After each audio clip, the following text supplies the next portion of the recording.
Many people are excited for the new SH Figuarts JoJo's Bizarre Adventure line. Am I excited? Yeah, but I'm scared. Even if I thought their promos looked flawless, the figures aren't dropping anytime soon. So while riding the JoJo's obsession wave, I decided to go to the OG king of JoJo's action figures, Medicos' Super Action Statues line.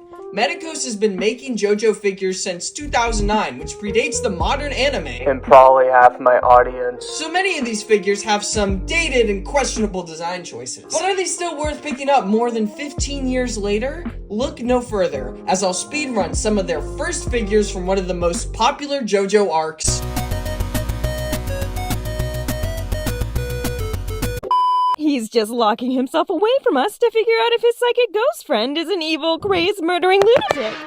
That's right, mummy. Bitch. Okay, dear. My studies have shown that my psychic ghost man can catch bullets at point-blank range. Watch.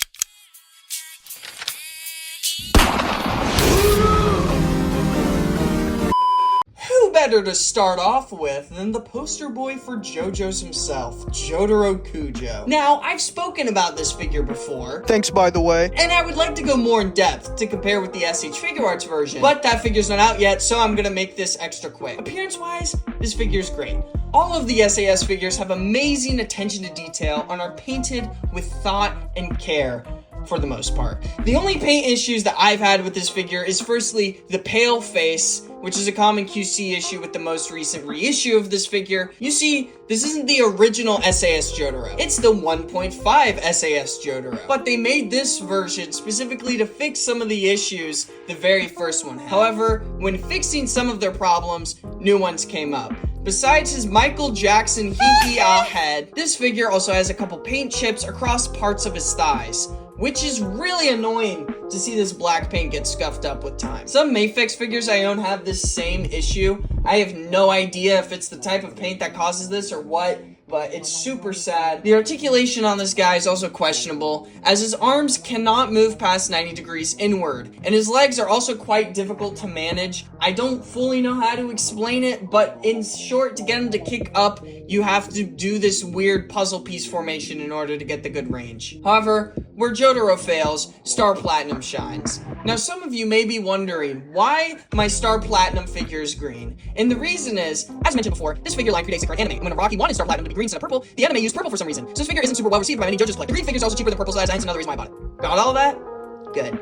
In terms of appearance, I haven't seen any paint chipping on Star Platinum yet. Articulation is also really damn good. He kicks high and the arms move well, just weird that he doesn't have butterfly joints. But he is more articulate than JoJo, which I do prefer the stand to be more articulated than the stand user. The only other nitpick I have is that since these figures are old, they have pinned joints all over the body, which are ugly as hell. But I think there's many aspects of these toys that make up for it. So overall, I'd rate both of these figures pretty highly. Not the best, but I think they age decently well, and there's some things left to be desired, but not a lot. Now that we've covered the main boy, let's cover the main evil boy. It's just you and me now, Jotaro. Speechless, huh? I don't blame you. Now with Joseph out of the picture, I can eliminate you and rid this world of the Joestar bloodline for good. Zawardo! Well. It seems as though our stands really are similar. Your speed and power are on par with the world. But how will you fare against construction equipment?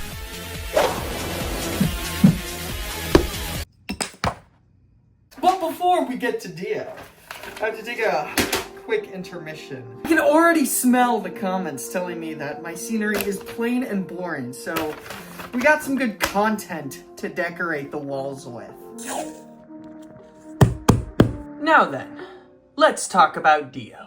Unlike Jotaro, there's not too much to criticize with this figure. He comes with one more head than the Jotaro figure did, but yet again, two of them look very similar besides one of them looking extra small. He has a great selection of hands, including these knife-holding hands and separate individual knives you can slip into his belt. Finally, he comes with the iconic street sign. All he's missing now is a steamroller.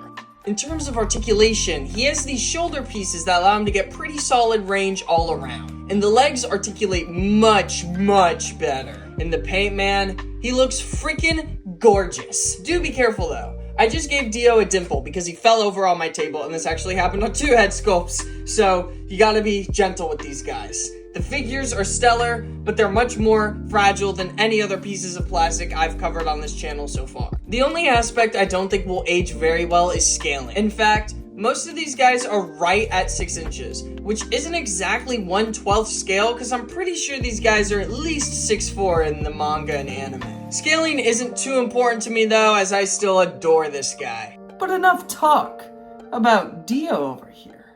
Let's move on to the world.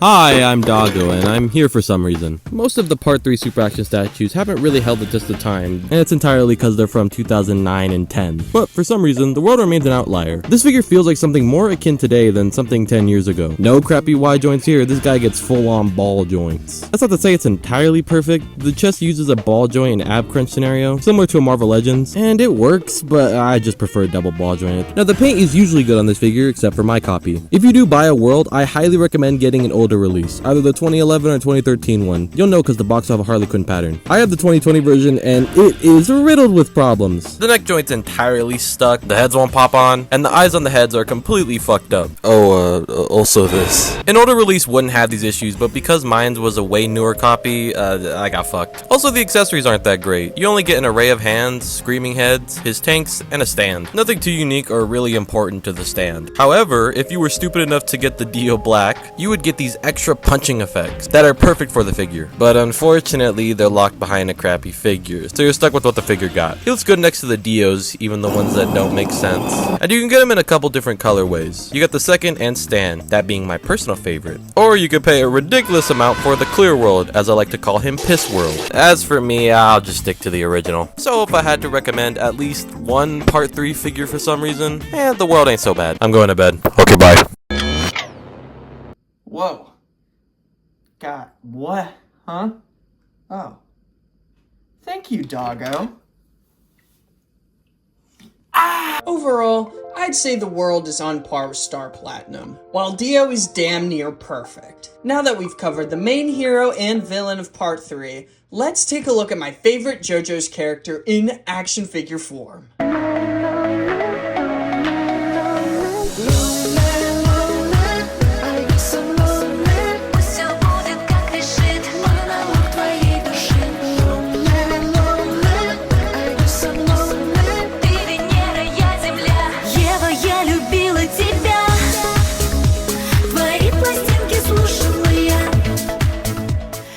I love Polnareff, man. But do I love his figure? Yeah.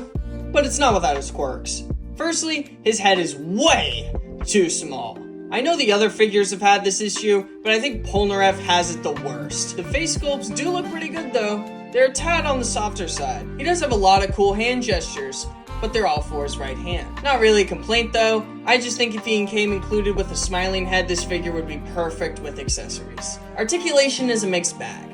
On one hand, the neck moves with the head like all the other figures besides Problem Child. And the leg range is awesome sauce, just like Dio's. However, the arms are on ball joints and the range can be kind of confusing. Polnareff cannot T-pose without moving his shoulders forward. However, he's the only figure I've covered in this video that can actually move his arms inward. It's not by much, but it's still a very pleasant surprise, especially for a figure that does not have sculpted butterfly joints. And have I mentioned that only the stands of bicep swivels? Speaking of stands, you can't have my boy without his silver chariot. Oh wait, maybe you can. Silver chariot might be my favorite looking figure tackled in this video because he's just so damn shiny and clean. I've heard a couple people say this is one of the most underrated SAS figures, and I high-key can see why. Articulation is pretty similar to Polnareff with the ball joint arms, but he does have an ab cut in 2 different parts of the armor, giving him the best crunch out of all of the figures covered. He's only missing a bicep swivel, but I'm guessing they couldn't pull it off because of these spiky shoulder guards. And if you do get this guy, do be careful. He's spiky all over, and I'm low-key scared to touch him sometimes. His accessories are plain just like the other stands, except he comes with Anubis.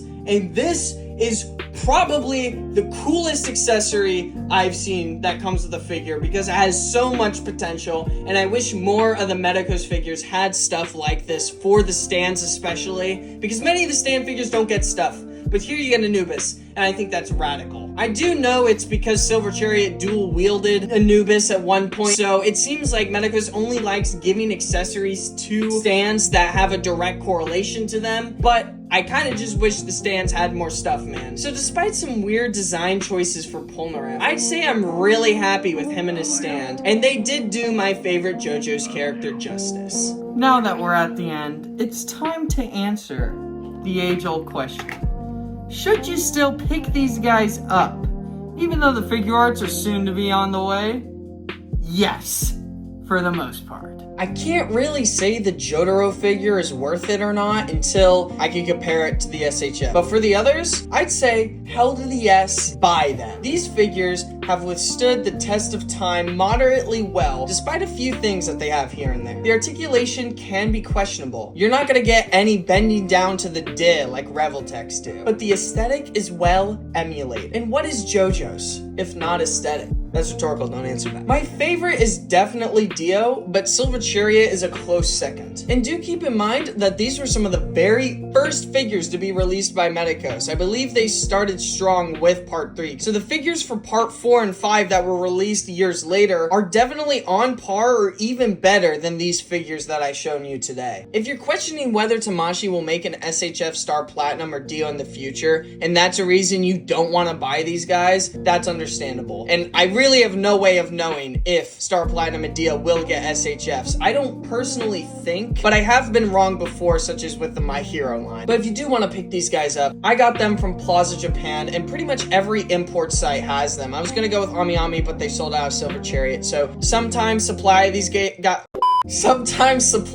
these guys could be a bit random, but if you keep your eye out, you should be able to get all of them. Besides Star Platinum, I believe he's the only one that is actually sold out everywhere, so I'd recommend trying to get him used from Mercari, as that's what I did. If you'd like me to talk about other figures from this line, please smash like and let me know. Also subscribe to Doggo. He was very nice to lend a hand in this video, and if it weren't for him, I probably wouldn't have considered buying any Super Action statues, so do check out his reviews. They're very well executed. Otherwise, that's about it from me. If you want to see extra content or reach out, I have an Instagram now and also a Discord, which I'm considerably active on. So yeah, have a good rest of your day or night, and I'll see you guys in the next video.